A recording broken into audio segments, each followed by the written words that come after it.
Anavunja mlango. Kunyangisha atanijazia watu huyu maskini ya Mungu we toba. Toba Maulana. Alafu sauti hiyo sio ngeni. Hiyo sauti kama ushuzi hiyo sio ngeni kabisa. Nishawahi kukutana nao huyo mzee, nishamshika bega huyo. Nimekwisha.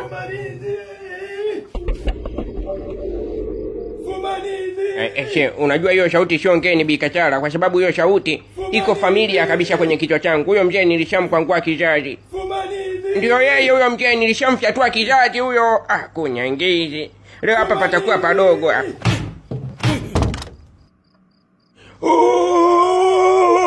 Fumanizi! Hebu ngoja kwanza. Dogo, mbona kama hii sura sio ngeni kabisa? Dogo, ni wewe au macho yangu? Wewe dogo, si ndio ulioniibia kizazi wewe? Kwa hiyo umeamua kunipiga dabodabo. Umeniibia kizazi changu, unakuja kuniibia na mke wangu, si ndio? Acha Bikachara nitetee hapo. Mwambie ni matatizo tu ya kiufundi. Matatizo ya kiufundi gani? Siwezi kukutetea mpuuzi wewe. Yaani kwanza ningejua kwamba wewe ndio tabia yako wewe kijana, nisingekukaribisha hata nyumbani kwangu uingie humo ndani, kwa sababu umeniharibia madangulo. Umeharibu kila kona huko mtaani. Kila mwanaume analalamika tu juu yako. Sijui tunashikwa mabega, nyeti zetu zinapotea, kumbe wewe ndio kazi yako hiyo. Mjinga mkubwa wewe. Leo umekamatika. Mke wangu, ilikuwa ni fumanizi. Tena mchana kweupe. Fumanizi iliyonyooka kabisa, lakini mimi naibadilisha. Inakuwa sio fumanizi tena, zinakuwa ni shukurani kemkem kwako mke wangu, kwa sababu umeniletea kijana ambaye nilimtafuta kwa muda mrefu sana. Kijana ambaye nilikuwa namtafuta kama shilingi ya mkoloni. Kijana aliyeniibia kizazi changu. Kijana, oya dogo. Nirudishie nyeti yangu tena faster, kabla sijakujazia watu hapo nje na kukusukumia nje wa kubonde ufe. We ni gaidi, mwizi, katili, jizi lililokubui, mshenzi mkubwa wewe, mwizi wa vizazi huyo. Malamia, ungekuwa unaiba hata fedha ningekutetea kwake, lakini kwenye vizazi unatuibia utamu. Sitaweza kukutetea kijana. Rudisha nyeti ya mume wangu kwa kweli. Rudisha. Acha mimi uwezo wa kurudisha China hadi nikaongea na mwenye nayo. Mwenye nayo nani? Si mkulu. Mimi simjui huyo. Mimi ninachojua wewe ndio uliniibia nyeti yangu. Mimi ninachokitaka ni nyeti yangu bwana mdogo. Masuala ya kusema sijui nikaongea na mwenye nayo, na mimi hapa sitaruhusu utoke nje. Sitakuruhusu utoke hata hatua moja kwenda nje, kwa sababu najua ukinitoka hapa wewe ndio nimekupoteza moja kwa moja. Wewe nirudishie nyeti yangu dogo. Nirudishie nyeti yangu, nitajaza watu mundani wa kumalize. Mimi sina uwezo wa kurudisha nyeti. Mbona hutaki kunielewa mzee? Mimi sijakataa kwamba ndio nimekushika, nimekuchukulia hiyo nyeti, lakini mimi sina uwezo wa kurudisha hadi nikaongea na mkuu wangu ndo nikabidhi nyeti yako nikurudishie. Janja nyani hiyo. Hatutakuruhusu utoke nje kijana. Hautatoka hapa hadi urudishe nyeti ya mume wangu. La umeshindwa kurudisha hiyo nyeti, basi tutakutoa nje, lakini tena hautakuwa binadamu wa kawaida. Utakuwa mfu, kwa sababu tutaambia watu wakumalize. Alafu unajua mke wangu hayuko peke yake. Kumbe ndio nakwambia. Eti dogo, mko wangapi? Wawili. Sema ukweli wako. Tuko wawili na ndevu mbili. Wako wawili na ndio hivyo kweli. Jamaa lingine nani Zumbe lililomtoa Zumbe ndio hilo lenye mindevu miwili imefunga. Sasa dogo, sikiliza. Sisi mimi nitakukamata. Utanyosha mikono yako juu, nitakutia pingu, nikupeleke kwa mjumbe. Najua wewe ndio utatusaidia kumpata na mwenzako, na nyeti zetu zitarudi. Na mwenzangu ni nyosha mikono juu wewe. Haya sawa. Kwanza nitangulize samahanini sana vijana, kwa kuwa nimewapoteza muda wenu na nimewasumbua pia. Mie nilikuja hapa kwa lengo si la kuleta mchongo wala nini kama tulivyokubaliana, lakini mie nilikuja kuchunguza kwenye hili jengo kama nitamuona kijana ambaye ameniibia nyeti. Mie nyeti yangu imeibiwa mchana kweupe, kijana kaja kanishika bega kaondoka na nyeti yangu. Sasa ndio maana nikaambiwa kuna kijana alikuja pale nyumbani kwangu akaniambia kwamba tumemuona mwizi wa nyeti anaishi kwenye jengo fulani hivi limejifunga jengo la kiharamia. Ndio nikaja hapa kuchunguza, lakini niliangalia sio ni sura. Wewe bwana siye, na huyu mwenzako pia siye. Alafu mjumbe, wewe kusoma wezi hata picha uioni. Yaani unavotuangalia sisi sura zetu hizi, sura za wezi wa nyeti hizi. Yaani tuache kufanya mambo yetu ya msingi, kuiba mabilioni ya fedha, kukaba watu, kuiba benki, tuje tuibie nyeti. Nyeti itatusaidia nini sisi wewe? Na sisi hapa tunataka mchongo wetu kama tulivyokubaliana. Umesema kwamba unataka kuingia humu ndani utupe mchongo wa fedha. Sasa sisi mjumbe tunataka huo mchongo wa fedha. Tunautaka mchongo wetu wa fedha. Tupe mchongo. Jamani, hebu naomba mnielewe basi. Mie ndio maana nikatanguliza samahani, mnisamehe kwa usumbufu, kwa sababu kulichonileta mie ni kuchunguza tu kuona kama huyo bwana aloniibia nyeti yupo humu ndani. Lakini kusema kweli, huyo kijana humu hayumo, si nyie wala si kati yenu nyie. Hakuna hata ambaye ninamhisi humu kwamba anaweza kufanya upumbavu kama huo. Ndio maana naomba mnisamehe, halafu kisha mniruhusu mnifungulie mlango nitoke nje. Kutoka nje uongo mzee wetu, si ndio Kobero? Ndiyo, kutoka nje hivi tu inakuwa dharau hizo. Hizo dharau sasa haiwezekani. Atuachie mchongo, kama imeshindikana kutupa mchongo basi atuachie mtonyo wote tu, atuachie hela. Sisi tutamruhusu atoke nje, la sivyo hatatoka humu. Mjumbe hutatoka humu. Wewe si unalalamika umeibiwa kizazi, kimeyeyuka. Sasa sisi tutakata hata hicho kipisi kilichobaki. Na tuko serious mjumbe, sio utani ujue. Sawa, nimewaelewa kijana, mambo yasiwe mengi tukaonyeshana ukulanina hapa. Ipo hivi, mimi nitawapa hiyo kazi mnayoitaka. Mnitafutie huyo kijana ambaye ameniibia nyeti. Kijana huyo ana ndevu mbili hivi kazifunga. Halafu ana upara mweusi Black America hivi fulani. Halafu halipendi kuvaa shati, ninatembea tumbo wazi. Naomba mnitafutie huyo kijana kwa shilingi 500,000. 500,000 sio ukweli mjumbe. Sisi madili yetu yanaanzia 1,000,000. Kama utatoa 1,000,000 ni sawa. Tukutafutia huyo kijana, tunakuhakikishia hadi jioni ya siku ya leo atakuwa amepatikana na tutamleta sisi wenyewe nyumbani kwako. Ni sawa, nitalipa hiyo 1,000,000. Kijana atafutwe, aletwe. Mimi nitalipa hiyo pesa baada ya kijana kuletwa nyumbani.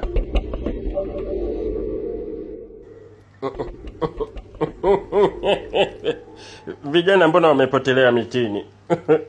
Au kuna shida nini?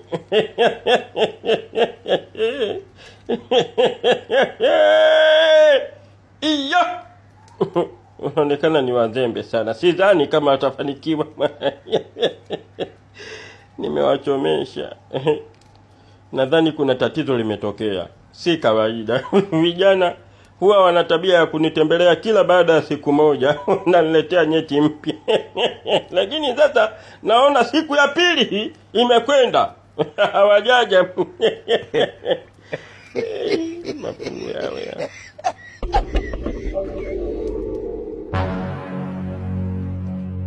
Bwana Kombo, naona umeniletea kijana mpya. Vipi, kuna shida? Mjumbe, huyu kijana kwanza nimemfumania na mke wangu chumbani kwangu.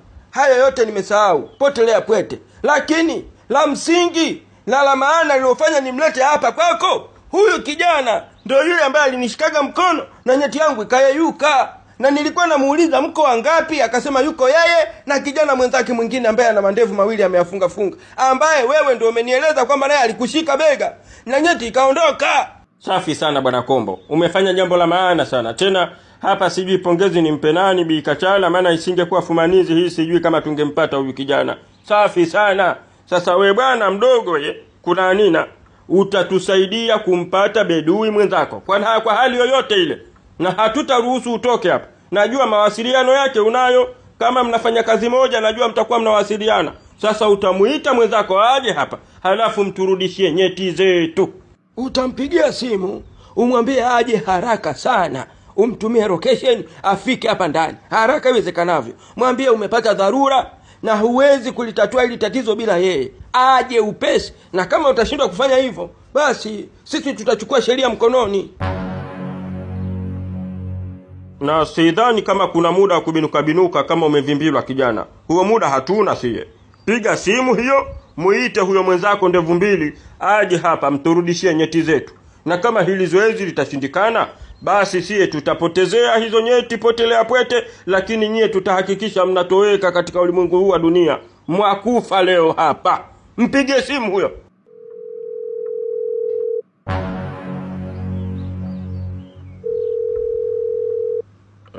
Halo. Oya vipi? Wapi hiyo mwanangu Kitundu? Bado niko mtaani, kuna shida? Sasa hebu ingia kwenye WhatsApp yako hapo, utaona kuna live location nimekutumia mahali nilipo. Njoo basi chapo. Ndio nimekuuliza kuna shida? Njoo, kuna mchongo fulani wa hela nyingi sana. Mchongo wa hela unaongea kiunyonge.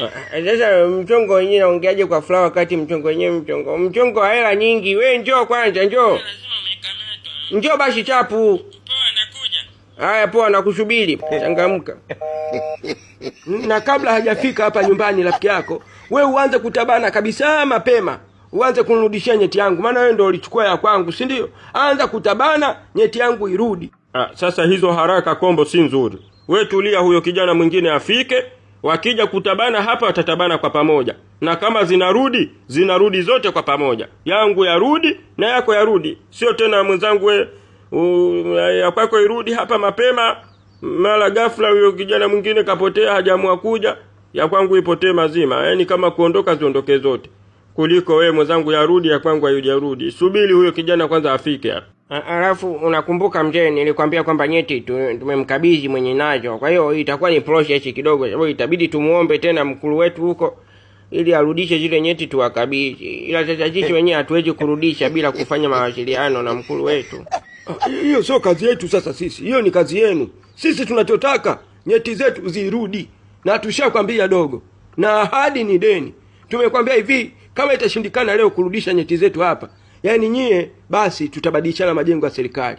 Nyie mtaenda mochwali, mtakufa, tutachukua sheria mkononi, na sisi ni bora hata twende jela kuliko kukaa hivi na video goli. Hiyo swala haiwezekani.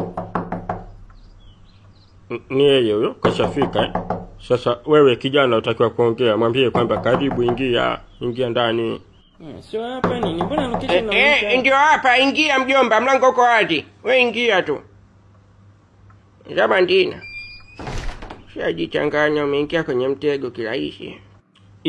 Shemto, sasa mbona huku tena mwanangu wewe? Hivyo una akili timamu kweli? Huyu mzee mimi namjua mwanangu, ni sharibu mzee, mbona umenitia huko kwenye moto?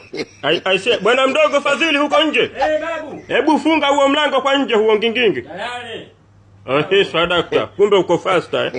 Shemtoi nijibu basi mwanangu, kwa hiyo umeamua kunichomesha mahindi. We kijana, hebu tuliza munkari, usijifanye una mashetani. Si wenyewe tumevurugwa zaidi yako, umetuchanganya sana ujue wewe.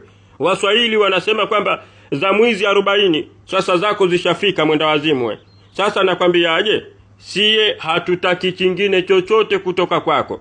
Tunachohitaji ni nyeti yangu, mrejeshe nyeti yangu mie haraka iwezekanavyo. Aise mjomba Kitundu, hakuna muda wa kulaumiana tena. Hapa cha msingi tufanye namna yoyote ile tuwasaidie wazee wapate yani haki yao. La sivyo tunapotea, kwa sababu kwanza wazee wamefanya bushara kubwa sana. Ingekuwa watu wengine tupigie tu kelele, watutelekezee kwa watu, watubonde tufe, lakini wao wametuita kama hivi sehemu tulivu, wanachohitaji ni nyeti zao. Kwa hapa cha msingi tuwasiliane na mkulu, tumwambie atupe zile nyeti tuwarejeshe. Sasa swali ni kwamba je, atakubali? Kwa nini asikubali nyeti zake? Msiseme tu atakubali sijui na nini, atakubali. Sawa, mpigie. Namba yake si unayo? Mpigie mganga mjomba Nchumali. Mwambie kwamba si tumekamatwa na watu wanataka nyeti zao, la sivyo wanatumaliza. Hebu piga simu hiyo haraka kijana.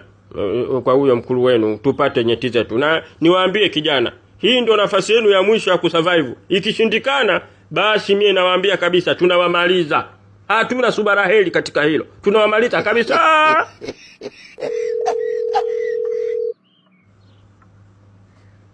Naita. Kapota. Halo mkulu. Mkulu samahani sana. Haujatuona siku mbili hizi. Sasa kuna changamoto imetokea mkulu. Nini? Sisi tumekamatwa, alafu watu wametuzingira, wamesema turudishe nyeti au atuue. Sasa tuchague lipi hapa? Mkuu acha, hebu kuwa serious basi. Sisi tufe kwa sababu ya nyeti hizo bwana, hebu rudisha hizo nyeti bwana, tuwarudishie wenyewe. Nyeti mimi sirudi. Mkulu. Siwezi kurudisha nyeti kijana, kama mtakufeni. Unaona sasa niliwaambia ni yuko tayari. Hawezi kukubali kila hisi ya kurudisha. Hivi kumbe naye huyo mkulu anakaukulani na fulani hivi. We mkulu wewe. Nawasikia. Hivi una akili timamu kweli wewe? Kama zote. Sasa vipi unganganie na nyeti zetu? Za nini wewe? Wewe huna kizazi wewe. Sina ndio. Sasa hebu sikilizeni vijana. Si mnafahamu anapoishi huyu bwana? Maana jeuri kweli kweli huyu. Si mnapafahamu vizuri? Sasa nataka mtupeleke. Na hatutakwenda peke yetu. Mkulu sikia, tunakuja na wananchi wote kedekede na marungu na mapanga, tuone kama hiyo nyeti utarudisha ama hurudishi. na tutakuja kuchoma laana yote ambayo unaitembeza huko kijijini kwako, mwenda wazimu. Twaja. Tuje tusije. Nyeti narudisha bwana. Shenzi time wewe. Na akirudisha hizo nyeti, vijana tutawafungulia kesi ya usumbufu. Mmetusumbua sana wenda wazimu nyie.